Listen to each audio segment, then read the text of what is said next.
Assalamualaikum warahmatullahi wabarakatuh. Om Santi Om, Namo Buddhaya, salam kebajikan, Sampurasun. Selamat pagi, siang, sore, malam, dimanapun Sobat Damai berada. Baik lagi bersama aku Naila di podcast Halakah Damai di kelas Religious Studies, dan di sini aku ditemenin sama dua co-host yang keren kayak CBD banget. Kenalin dulu dong, siapa nih? Halo teman-teman, nama saya Perian Hakim. Saya berasal dari Bale Endah dan saya kebetulan mahasiswa UIN Sunan Gunung Jati Bandung. Halo teman-teman, perkenalkan nama saya Ain Siti Nurlasari, asal dari Tasik, salah satu mahasiswa UIN Sunan Gunung Jati Bandung, Prodi SA, yang sekarang kesibukan lagi magang di sini di Halakah Damai. Itu dia teman-teman co-host yang akan menemani aku pada hari ini, dan kita kedatangan salah satu narasumber yang gak kalah keren daripada co-host aku pada hari ini, yaitu Mas Edi. Selamat datang, Mas. Applause. Boleh Mas mungkin perkenalan dulu ke teman-teman Damai di sini, Mas. Siapa, di mana, bagaimana, kenapa, dan kenapa?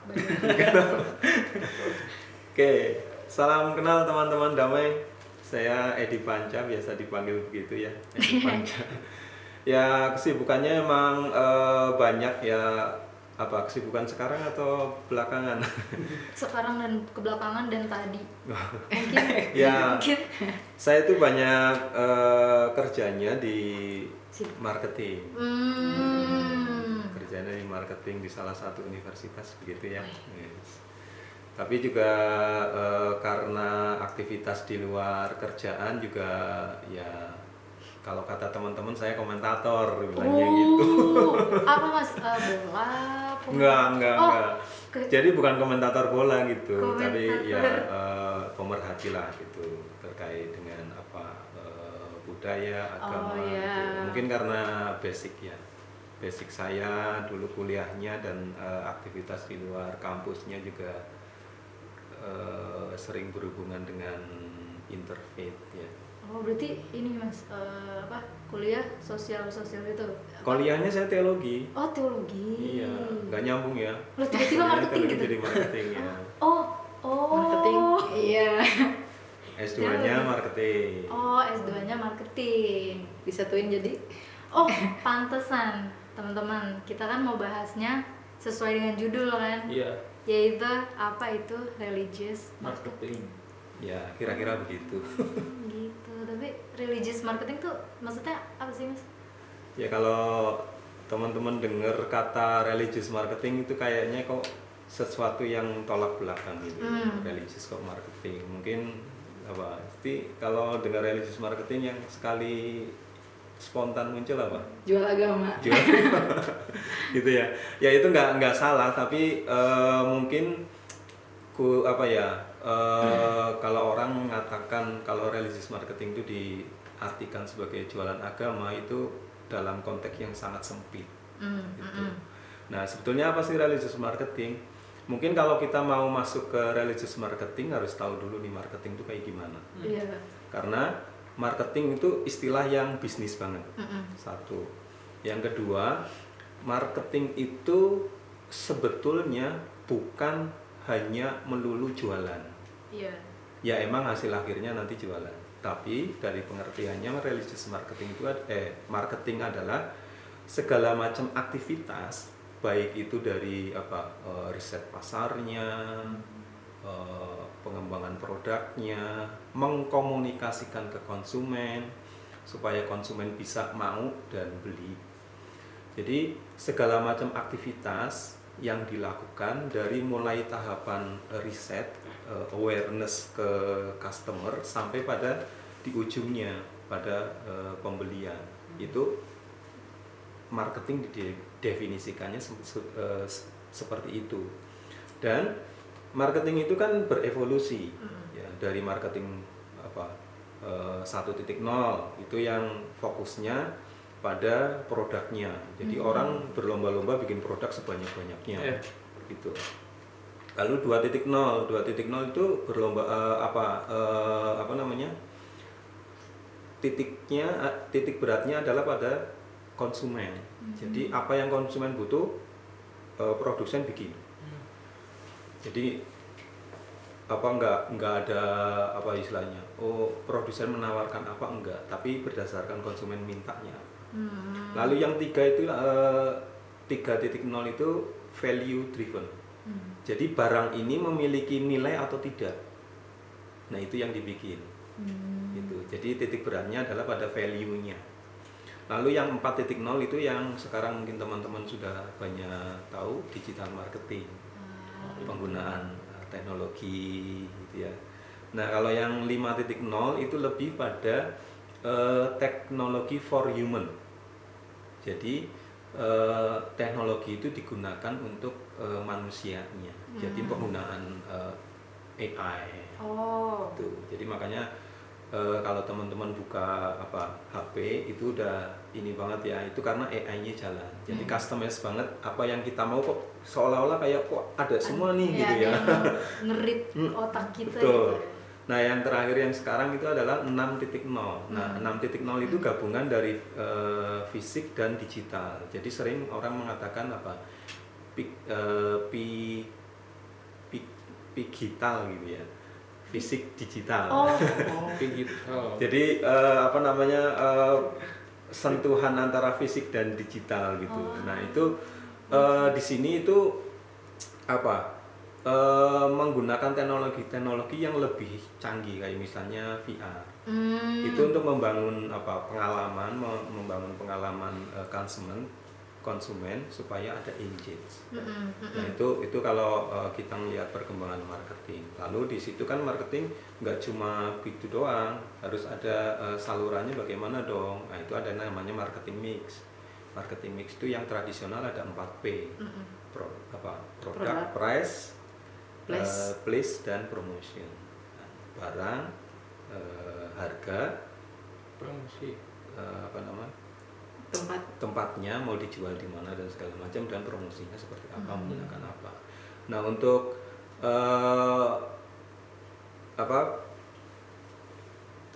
pemasaran tertentu kayak misalnya pemasaran jasa itu ada 5, 6, 7 gitu. Jadi ada tambahan people, kemudian ada macam-macamnya lagi. Nah di situ lalu menggunakan mekanisme ini consumer behavior. Jadi perilaku konsumennya seperti apa. Makanya kalau teman-teman tahu di pemasaran itu ada yang namanya AIDA, ya kan, awareness, interest, D-nya desire, dan act. Ya. Tapi sekarang sudah sangat berkembang, itu ada yang namanya 5A gitu, atau macam-macamnya udah banyak. Jadi ada di 5A itu sebenarnya saya kok kayak yang lupa. Aware, kemudian appeal, kemudian ask ya, bertanya, kemudian act, dan satunya advocate. Tuh, jadi nggak cuma ini aware dulu, ini ada barang ini, kemudian ada tertarik, feel, kemudian ask, bertanya. Ini produk ini kayak gimana sih kalau kita belanja di marketplace kan gitu ya. Naik chat adminnya dulu, ini kayak barang kayak gimana gitu. Nah kemudian setelah membeli cerita ke teman-temannya, barang ini bagus apa ini gitu. Nah itu kalau dari marketing itu seperti itu. Nah mekanisme marketing ini kemudian dipakai dalam tadi jualan agama, quote and quote ya, jualan agama. Nah muncullah religious marketing. Kalau kita ngomongin religious marketing itu ada 2 spektrum. Yang pertama marketing of religion. Jadi tadi jualan agama, tapi bukan berarti agama itu menjadi komoditas yang dijual begitu saja, tidak. Lalu yang kedua adalah marketing with religion. Jadi istilahnya faith based marketing gitu. Jadi berdasarkan nilai-nilai agama tertentu, si produsen membuat barang, produknya untuk kemudian dijual. Gitu. Nah, dalam konteks ini mungkin kita akan bicaranya lebih dekatnya ke marketing of religion. Ya kalau kita bicara dalam konteks religion marketing itu ngomonginnya marketing of religion, dalam arti bukan dalam arti yang sempit ya, tapi dalam arti yang lebih kaya lagi adalah menggunakan mekanisme-mekanisme pemasaran seperti yang tadi saya jelaskan untuk apa, kalau di Katolik itu ada istilahnya katekese ya, kalau di Muslim mungkin dakwah gitu ya. Jadi untuk menyampaikan nilai-nilai agama tertentu. Nah kalau kita balik, menyampaikan nilai-nilai atau ajaran agama melalui pola-pola marketing. Nah itu sebetulnya religious marketing itu arahnya ke sana, menggunakan pola-pola marketing tujuannya bukan untuk menjual agamanya itu sendiri, tetapi membangun engage dengan jemaatnya, membangun supaya penghayatan imannya itu lebih bertumbuh gitu. Jadi tujuannya bukan supaya orang, wah ini muncul konten-konten agama A, saya ingin ikut ke sana. Enggak seperti itu. Tujuannya bukan itu. Itu kalaupun ada yang seperti itu ya itu bonusnya lah gitu. Tapi kalau kayak gitu contohnya tuh salah satunya kalau yang bisa aku tangkap tuh kayak logo halal gitu nggak sih? Ya itu salah satu contoh yang bisa digunakan, karena dalam arti tertentu logo halal itu kan bukan berarti kita menjual oh ini sudah diakui sertifikat begitu ya, bukan arti gitu, tapi ada nilai tertentu di balik itu, nilai saudara-saudara kita yang beragama Islam itu meyakini bahwa sesuatu yang diperbolehkan itu harus memiliki logo halal gitu kan. Sesuai dengan ajaran mereka, ya itu harus memiliki itu. Supaya itu kan ada hubungannya dengan ajaran dan iman gitu. Itu salah satunya sebetulnya. Itu kalau itu bisa berarti termasuk contoh dari Religion with marketing. Ya. Itu salah satunya seperti itu. Nanti banyak kalau misalnya ada melihat peluang bisnis, ternyata banyak turis dari daerah timur tengah misalnya gitu. Ini kayaknya kalau cuma datang ke Indonesia, cuma datang ke kita, cuma belanja gitu-gitu doang, nanti sayang banget nih kalau dari sisi bisnis kan seperti itu. Kita mungkin bisa bikin sesuatu nih yang memang sesuai dengan mereka nih, ya kan. Kita bikin misalnya wisata halal di lokasi tertentu, misalnya kita menunjukkan keunggulan dari lokasi tertentu, tapi tidak menyimpang dari nilai-nilai ajaran agama yang mereka anut. Itu salah satunya sih seperti itu. Tapi aku penasaran sama teman-teman kohosku yang keren-keren ini. Kalian kan prodinya studi agama. Tanggapan kalian sama si religious marketing ini gimana? Jadi kalau aku pas ngedenger religious marketing berhubungan sama agama dan ekonomi ya Pak? Ya. Agama dan pasti. ekonomi. Terus dulu tuh pas kan itu salah satu mata kuliah yang kemarin dibahas. Terus ada satu pertanyaan yang masih membingungkan. Intinya kan ini teh saling berkesinambungan, saling memberi manfaat antara agama dan ekonomi kan. Marketing itu salah satu di dalam ekonomi ya Pak. Nah ini tuh yang menjadi pertanyaannya tuh apakah agama untuk berekonomi atau ekonomi untuk beragama? Wow, makanya. Nah, mungkin kita bisa lihat dari ininya kenapa religious marketing itu kemudian muncul. Ya, jadi munculnya itu kan karena perkembangan zaman sebetulnya. Dulu kita tahu tentang agama dan segala macam itu kan modelnya kalau boleh diistilahkan top down gitu ya. oh ini ajaran agama tuh kayak gini gitu. Itu zaman dulu mungkin kakek buyut kita itu masih seperti itu. Apa yang dikatakan ya lisan gitu ya. Apa yang dikatakan itu kita tidak bisa bantah dan nurut. Sekarang dengan perkembangan waktu, internet dan segala macam kan udah beda lagi nih polanya. Mungkin teman-teman tahu nama istilah-istilah yang sudah muncul akhir-akhir ini itu yang namanya layar vertikal. Layar vertikal itu segala macam sesuatunya sekarang bisa dilihat di HP gitu.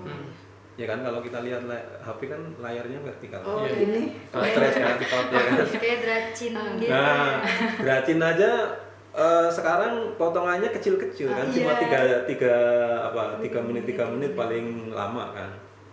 Ya. Nah, dalam perkembangannya pola komunikasinya itu kan sudah berubah, ya kan. Nah, ada medsos segala macam, ya makanya itu bisa masuk. Dulu televisi, ya kan, lewat televisi makanya ada kalau teman-teman tahu setiap subuh itu selalu ada ini, ya kajian itu. Kemudian kalau nanti kalau misalnya pas Lebaran dulu ya zaman saya sebelum maghrib itu selalu ada kultum, kayak gitu. Nah itu ini apa namanya pola-pola seperti itu kan pola menyesuaikan. Jadi artinya agama atau institusi agama itu harus menyesuaikan dengan zamannya. Kalau dibilang agama untuk ekonomi atau ekonomi untuk agama itu sebetulnya ya pada akhirnya kedua-duanya saling memanfaatkan. Ya kan kayak tadi kan ada dua spektrum, marketing of religion dan marketing with religion. Akhirnya kalau dilihat dari dua spektrum ini kelihatan kan saling memanfaatkan ya. Dalam arti positif ya. Agama memanfaatkan medsos untuk menjelaskan ini loh agama A itu seperti ini, ajarannya seperti ini.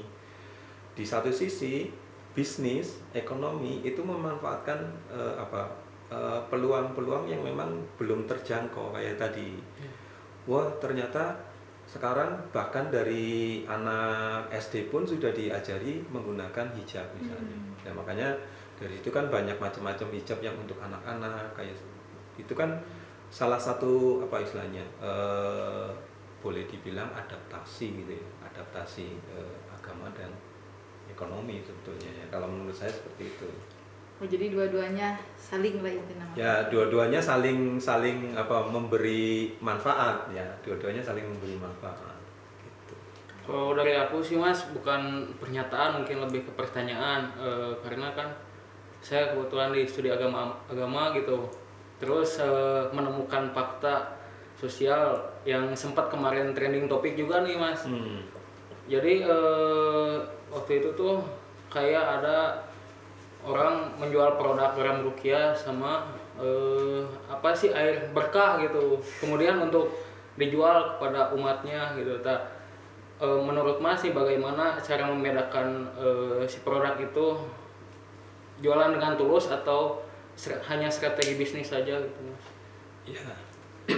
Kalau menurut saya di dalam konteks religious marketing itu harus tetap memegang prinsip etisnya. Prinsip etisnya itu apa? Jangan sampai agama itu kemudian didesakralisasi gitu. Jadi arti dari agama itu kemudian diminimalisir ya, kemudian jadi hanya sebagai macam komoditas barang yang ini dijual. Ini air dari mana gitu. Itu enggak itu istilahnya boleh dibilang itu menyimpang dari yang arti religious marketing itu sendiri. Karena religious marketing itu sebetulnya tujuannya bukan untuk transaksi jual beli itu enggak. Tapi tadi supaya orang dari prasangka bisa menjadi paham. Tujuannya sebetulnya itu. Tujuan akhirnya nanti itu seperti itu. Supaya orang yang tadinya berprasangka kemudian menjadi paham. Kalau dalam bahasa yang lebih ini lagi adalah istilahnya dari pernyataan iman, ya pernyataan iman itu sendiri kemudian terwujud nampak dalam perwujudan iman gitu. Kalau pernyataan iman itu kan identitas, ya kayak misalnya Siti menggunakan hijab, itu pernyataan iman, ya kan. Misalnya siapa menggunakan kalung salib, itu pernyataan iman bahwa dia beriman Kristen, dia beriman Islam gitu. Tapi nggak berhenti dari situ. Nah, religious marketing itu melihat ya apa yang disampaikan melalui mekanisme-mekanisme marketing itu nggak cuma seperti itu, nggak dijual begitu saja sebagai komoditas, enggak. Tapi bagaimana apa yang sudah dilakukan melalui IG, melalui Facebook, TikTok segala macam itu sampai enggak pada perwujudan iman si orang yang melihatnya gitu. Itu sih. Jadi kalau tadi dibilang ini gimana ya, bisa jadi trik marketing biar ya, buat jualan bisnis, aja, strategi bisnisnya gitu. Tapi apakah itu betul atau tidak ya kita juga nggak tahu kan, karena tidak ada kontrol. Lain cerita kalau tadi sudah ada labelnya halal, kita udah percaya ini tidak mengandung zat-zat yang memang dilarang oleh agama saya misalnya gitu. Itu sedikit berbeda. Kalau boleh dibilang ya yang seperti itu tuh memanfaatkan ya, bisa dibilang seperti itu, karena ya kita nggak tahu benernya kayak gimana juga kita nggak tahu. Tapi dari pertanyaan tadi ini aku ada pertanyaan lucu menurutku. Enggak lucu juga sih, cuma ceritanya lucu dulu. Jadi ada ceritanya. Jadi ada beberapa kali aku tuh buka TikTok, ya kan? Buka TikTok, terus dia tuh selalu ngasih kayak ayo masuk biara kayak gitu. Dan itu kan maksudnya salah satu promosinya mereka gitu kan. Yeah. Terus aku tuh kepikiran ternyata nggak semua agama gitu yang melakukan seperti itu, kayak ajakan sangat terlalu jelas gitu, kayak ayo guys masuk agama aku gitu kan. Dan pertanyaannya, kapan yang seperti itu, religious marketing seperti itu bisa jadi nggak etis? Nah, itu tadi. Ini yang sebetulnya tantangan dari religious marketing itu sendiri ya. Bagaimana membuat batasan etisnya gitu ya. Kalau dalam bahasa marketing itu yang namanya hard selling. Iya. Ayo masuk itu kan hard selling dengan langsung mengajak. Nah, kalau menggunakan terminologi marketing, religious marketing itu lebih pada soft selling. Yang ditunjukkan itu adalah kayak misalnya kesaksian hidup, gitu-gitu. Tidak langsung ayo masuk gitu, enggak. Karena apa? Kalau dalam konteks religius, interdisiplin itu di ruang terbuka itu religious marketing nggak bisa saling menegasikan antara agama satu dengan yang lain gitu. Itu nggak bisa. Religious marketing tidak seperti itu. Nah, kalau misalnya gimana nih, ayo masuk ya, satu kemungkinannya ya bisa diistilahkan itu promosi panggilan gitu. Promosi panggilan, ya kan. Ayo masuk. Tapi ya itu tadi perdebatannya itu sebetulnya etis enggak sih seperti itu. Di ruang publik seperti itu tuh etis enggak gitu. Nah, ini makanya orang-orang dari organisasi atau instansi agama ketika melakukan itu di ruang terbuka, apalagi di media sosial, itu memang benar-benar harus tahu. Kayak misalnya, ini batasan agama saya yang bisa disampaikan melalui mekanisme-mekanisme itu sampai mana. Dan harus mau bertanggung jawab. Bertanggung jawab itu dengan apa yang dia lakukan dengan menggunakan pola-pola marketing itu harus dia pertanggungjawabkan gitu. Jadi kalau dari sisi ini agama itu tetap harus dihormati kesakralannya, dan dari sisi pemasaran harus dilakukan dengan secara bertanggung jawab. Iya Harus sih. gitu. Makanya tantangannya yaitu di problem etisnya. Ya Itu. apalagi di sosial media gitu kan, Apalagi sosial media. orang udah gila banget lah udah sama sosial Iya. media kan. Dari teman-teman ada lagi nggak kayak yang men-trigger? Tadi yang menanggapi antara apakah agama untuk berekonomi atau ekonomi untuk beragama. Kan kalau ekonomi untuk beragama itu pasti inti nama yang ada di pikiran kita tuh ke hal positif ya Pak. Tapi kalau agama untuk berekonomi itu masih ada pemikiran yang inti nama gitu jadi banyak Intinya gitu intinya itu ya bukan. Jadi kan kadang gitu ada orang tuh yang menafsirkannya tuh negatif. Beda, Iya negatif. Terus ada gitu fenomena yang dimana emang si nilai-nilai agama itu tuh contoh yang di apa namanya tuh platform media sosial itu kan kayak dia tuh membahas agama, tapi di sisi lain itu tuh hanya untuk akunnya tuh sama kontennya tuh viral. Itu bagaimana? Jadi si agama itu teh dijadikan bahan untuk dirinya tuh naik gitu Kayak tah. branding gitu ya. Nah, gitu. Branding. Bagaimana? Ya, ya itu sebetulnya keliru ya kalau menurut saya itu keliru, yaitu memanfaatkan agama namanya. Karena kalau dalam konteks religious marketing, kalau dia bikin konten tentang agama itu nggak bisa ya tadi nggak bisa saling menegasikan, menjelek-jelekan atau gimana gitu ya ke agama-agama yang lain. Ya murni ini ajaran agamaku tuh kayak gini. Menjelaskan tentang perbuatan baik itu kayak gini, harus seperti ini gitu. Jadi artinya siapapun yang melihat itu jadi paham, oh ternyata di agama A itu definisi baik itu seperti ini, harus seperti ini, harus dilakukan seperti ini. Di agama B mungkin definisinya berbeda, oh ternyata sama, ya nggak masalah. Tapi yang disampaikan itu harus tidak boleh ini apalagi di ruang publik media sosial tidak boleh saling menegasikan di agama satu dengan yang lain. Kalau menurut saya ya itu sudah menyalahgunakan agama sebagai kayak tadi ya pertanyaannya itu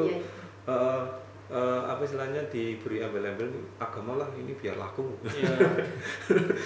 Ya itu udah pelanggaran, penyalahgunaan lah kalau menurut saya ya. Karena jauh banget dari konteks religious marketing yang memang benar-benar sebetulnya kalau religious marketing itu tetap harus memperhatikan secara etis. Ya, secara etis yaitu macam-macam. Etis secara pribadi sebagai manusia, etis dalam manusia sebagai makhluk sosial ya, hubungan dengan agama satu dengan yang lain. Secara etis itu harus tetap dijaga. Dan tidak boleh malah justru mendesakralisasi agama. Itu kuncinya. Kalau mau melakukan ini bikin konten tentang agama, yaitu intinya jangan sampai mendesakralisasi agama. Agama itu tetap dihormati kesakralannya. Jangan. Gitu. Jangan diini-iniin banget. Ini Adalah pokoknya Menggunakan mekanisme pola komunikasi pemasaran ya boleh, malah justru itu yang sekarang harus dilakukan karena perkembangan zaman udah seperti itu. Kalau tidak, khawatirnya agama itu semakin ditinggalkan orang. Iya kan? Sekarang kalau teman-teman lihat di layar vertikal itu kan kontennya macam-macam yang masuk ke kita kan. Bahkan identitas yang tersembunyi pun masuk. Ya kita pernah mendengar ya teroris segala macam itu karena konten-konten di media sosial. Nah justru disitulah peluang agama bisa masuk supaya jemaatnya ini, umatnya ini tidak beralih ke identitas yang lain gitu. Jadi tetap malah justru menjadi paham, oh agamaku ternyata seperti itu, berarti saya harus seperti ini. Tidak beralih, wah enggak, agamaku enggak benar, saya harus seperti ini, harus memilih jalan yang lain. Itu enggak kayak gitu ya. Karena kan banyak ya konten-konten sekarang kita dengar berita karena media sosial itu orang jadi anarkis dan segala macam, itu kan banyak. Makanya di sisi itu sebetulnya ya itu yang benar-benar kita harus jaga. Itu tantangan sebenarnya. Tantangannya religious marketing salah satunya seperti itu. Bagaimana menggunakan layar vertikal ini bisa sampai ke tujuan akhirnya tadi, dari prasangka menjadi pemahaman. Dan jadi sebenarnya intinya adalah bagaimana kita memilah apa yang mau kita lihat dan kita dengar.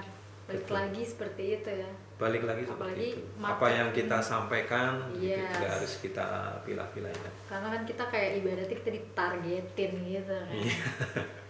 Karena nanti algoritma media sosial itu akan ini banget ya. Wah ini jam berapa ini? Gak ada jam ini, tapi ternyata teman-teman kita kehabisan waktu Mas Edi. Waduh. Padahal sebenarnya ini seru banget sih. Kayak karena aku baru dengar soal yang namanya apa religious marketing gitu kan. Karena nggak nyampe situ aja gitu, kayak ngejualin agama, menjual bersama apa sih tadi? Itulah pokoknya. Marketing with religion. Jangan diitu-ituin. Itu dia. Mungkin closing statement dari Mas Edi. Ya kalau mungkin memahami religious marketing itu jangan sampai salah paham dalam konteks marketingnya saja. Karena kalau hanya sepotong marketingnya saja, itu jatuhnya nanti bisnis. Iya. Ya kan? Tetap harus menjaga tadi yang berulang kali saya bilang, agama tetap harus dihormati, secara marketingnya itu tetap harus bertanggung jawab. Jadi jangan sampai agama disalahgunakan untuk bisnis semata sebagai komoditas. Gitu dia teman-teman. Makanya ya hati-hati, dan kita harus mendalami diri kita sendiri dulu juga, dan jangan sampai ya oke gitu. Bersama aku Naila, Bersama saya Perian Hakim, Aisyah Nulasari, dan Edi Panja. terima kasih teman-teman. Kita balik lagi nanti di kelas Religious Studies. Sahabat damai. Dadah. Satu.